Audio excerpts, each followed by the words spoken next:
মাঠের ছোট, চওড়া একটু বড় তোমার নামধারীর মাঠের থেকে, কিন্তু যদি লম্বা দেখো দুটো মাঠই সমান।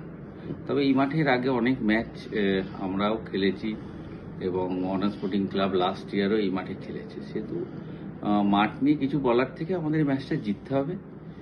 সব প্লেয়াররা আমাদের যে ফুটবল নামধারীর সাথে খেলেছে বা তার আগের ম্যাচটা খেলেছে, সেই ফুটবল যদি খেলতে পারি এই ম্যাচ আমরা জিততে পারি। এবং চার্চিল ভালো টিম, আর ওরা বারবার চাইবে মডার্ন স্পোর্টিং এর এগেনস্টে ভালো খেলতে, এবং বরাবর গোয়াতে ওরা আমাদের এগেনস্টে ভালো খেলেছে এর আগে। সেখানে আমাদের সতর্ক থাকতে হবে, তবে আমাদের 3 পয়েন্টটা আমাদের কাছে জরুরি।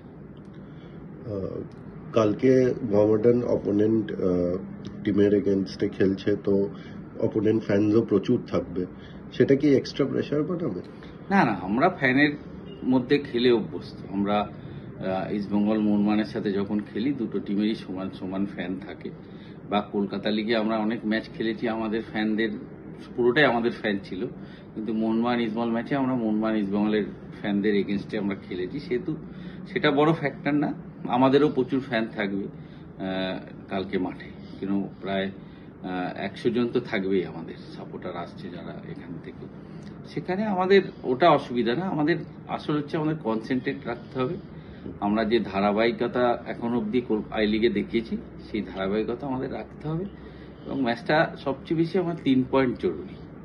খেলা কিরম খেললাম কি খেললাম বড় ব্যাপার নয়, 3 পয়েন্টটা আমাদের কাছে এই ম্যাচে জরুরি।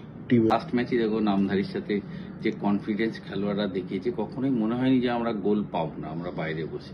বা তার আগের ম্যাচটা তো আমরা অনেক গোলের চান্স ক্রিয়েট করেছি, গোকুলাম ম্যাচে হয়তো গোল হয়নি, কিন্তু ক্রিয়েট করাটা বড় ব্যাপার। কেন ফুটবলে যত ক্রিয়েট হবে গোল হবে। সেখানে কয়েকটা ম্যাচ থাকে যেখানে গোল হয় না, কিন্তু আমার খেলোয়াড়রা প্রতিটা ম্যাচ এখন অব্দি যে 9টা ম্যাচ খেলেছে, আমাদের প্লেয়াররা অসম্ভব ভালো ফুটবল খেলেছে আই লিগে, এবং আমাদের প্লেয়ারদের সেই কনফিডেন্স আছে, এবং কালকে আমাদের 3 পয়েন্ট নিয়ে আসতে হবে মাঠ থেকে।